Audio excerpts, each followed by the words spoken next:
क्या आपने कभी कोई ऐसी घड़ी देखी है जो समय नहीं बताती? ना घंटे, ना मिनट, ना सेकंड, फिर भी चलती रहती है। क्योंकि कुछ घड़ियां समय नहीं दिखाती, वो सत्य को उजागर करती हैं।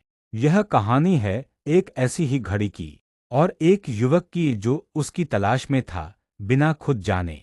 शहर के पुराने हिस्से में, धूल से ढकी गलियों के बीच, एक छोटी सी घड़ी की दुकान थी। एक काल की कला पूर्णविराम। यह दुकान इतनी पुरानी थी कि नए नक्शों में उसका नाम भी नहीं था। दुकान का लकड़ी का बोर्ड अब आधा गिर चुका था। टूटी हुई खिड़कियों से भीतर झांकने पर दीवारों पर टंगे सैकड़ों घड़ियां टिक टिक कर रही थीं, पर कुछ धीमी, कुछ तेज, और कुछ बस रुकी हुई। दुकान का मालिक था व्यास जी, एक बूढ़ा, शांत और रहस्यमयी इंसान, जिनकी आंखों में कोई अनोखी गहराई थी। ऐसी गहराई जैसे वे समय को सिर्फ देखते नहीं थे, वो उसे समझते थे।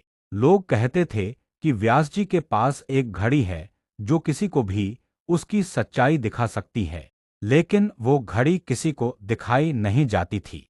वो खुद चुनती थी कि किसे देखना है और कब। इस शहर में कहीं दूर एक लड़का था, आरव। 24 साल का, एक आम मध्यमवर्गीय लड़का, इंजीनियरिंग की डिग्री हाथ में, नौकरी की तलाश में, सपनों और सवालों से भरा हुआ। आरव बचपन से ही जिज्ञासु था। जब बच्चे खिलौनों से खेलते थे, वो आसमान की ओर देखता था और सोचता था, हम क्यों हैं? वक्त क्यों चलता है? अगर सब कुछ बदल रहा है तो मैं कौन हूँ? लेकिन जैसे जैसे उम्र बढ़ी, ये सवाल दब गए किताबों, नंबरों, डिग्रियों और समाज की उम्मीदों के नीचे। अब जब नौकरी के लिए इंटरव्यू दर इंटरव्यू असफल हो रहे थे, आरव के भीतर का खोया हुआ सवाल फिर से जाग रहा था। उस दिन भी, जब बारिश हो रही थी और सड़कें कीचड़ से भर गई थीं, वो बिना सोचे एक संकरी गली में मुड़ गया। और वहीं उसे दिखी एक काल की कला पूर्णविराम। भीगी हुई सड़क, कांपते हाथ और अनजाना डर लिए आरव उस दुकान के भीतर चला गया। भीतर का माहौल एकदम अलग था। पुरानी घड़ियों की टिक टिक एक संगीत की तरह गूंज रही थी। धीमी मगर गहरी महक लकड़ी, तेल और पुराने कागज की मिलीजुली खुशबू। काउंटर के पीछे बैठे थे व्यास जी। उन्होंने बिना देखे ही कहा, काफी देर हो गई आने में, लेकिन अब सही वक्त है। आरिफ चौंका। उसे लगा शायद बूढ़ा आदमी बस बड़बड़ा रहा है।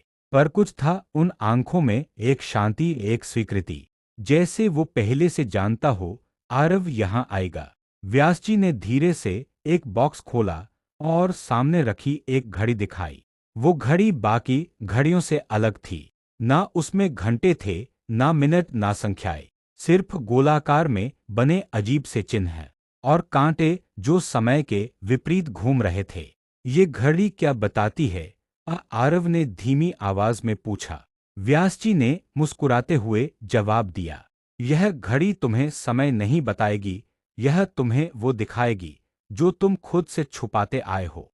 आरव ने हंसने की कोशिश की, पर भीतर से कुछ कांप गया। जैसे ही उसने घड़ी को ध्यान से देखा, आसपास की सारी आवाजें धीमी हो गईं। उसकी आंखों के सामने धुंध फैल गई। वो खुद को एक वीरान रेगिस्तान में खड़ा पाता है। चारों ओर खालीपन, शून्यता। तभी एक फुसफुसाती आवाज गूंजती है, तू कौन है? आरव ने जवाब देने की कोशिश की, मैं आरव हूं। पर आवाज फिर गूंजी, नाम नहीं, आत्मा कौन? फिर वो देखता है अपने बचपन के सपने, जब वो वैज्ञानिक बनना चाहता था। फिर वो देखता है अपने कॉलेज के दिन, जब उसने पैसे के लिए सपनों को कुचल दिया था। फिर वो देखता है कि अपना आज का चेहरा, थका हुआ, खोया हुआ। उसके दिल से एक चुभती हुई पीड़ा उठती है, मैं भूल गया हूं कि मैं कौन था। और तभी घड़ी की सुई रुक जाती है और एक वाक्य उभरता है, तुम समय नहीं हो, तुम उसकी चेतना हो। आरव वापस वर्तमान में लौटता है, हाँफता हुआ, पसीने से भीगा। व्यास जी मुस्कुराते हुए उसे देखते हैं। बिना कुछ कहे उन्होंने एक प्याला चाय उसकी ओर बढ़ाया। आरव ने कांपते हाथों से प्याला लिया और फुसफुसाया, अब मैं क्या करूं? व्यास जी ने बड़े शांत स्वर में कहा, तुम्हें जीवन जीना है। सवालों के साथ उत्तर तुम्हें ढूंढना नहीं है, उन्हें बनने देना है। आरव को लगा जैसे उसके भीतर एक दीपक जल गया हो। उसने महसूस किया समय को पकड़ने की कोशिश बेकार है। समय को जीना है, हर पल को समझना है। व्यास जी ने जाते जाते कहा, हर घड़ी टिकती है पर सिर्फ कुछ घड़ियां तुम्हें जगा सकती हैं। उस दिन के बाद आरव ने नौकरी ढूंढनी बंद कर दी। उसने अपने बचपन के सपनों की ओर फिर से रुख किया, ज्ञान सीखने और सिखाने की ओर। कुछ महीनों बाद आरव ने एक छोटी सी पाठशाला खोली। नाम रखा ईश्वर पूर्णविराम। यह स्कूल किताबों से ज्यादा जीवन सिखाता था। यहाँ बच्चों को सवाल पूछने सिखाए जाते थे, न कि बस जवाब रटने। दीवार पर एक जगह पर उस रहस्यमयी घड़ी को रखा गया था, जो आज भी उसी तरह उल्टी दिशा में घूमती थी। लेकिन अब आरव जानता था, वो घड़ी समय नहीं, चेतना को मापती थी।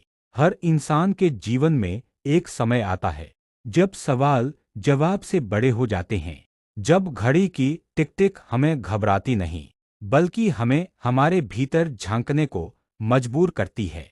क्या आप तैयार हैं उस घड़ी को देखने के लिए, या आप अभी भी समय को पकड़ने की दौड़ में लगे हैं?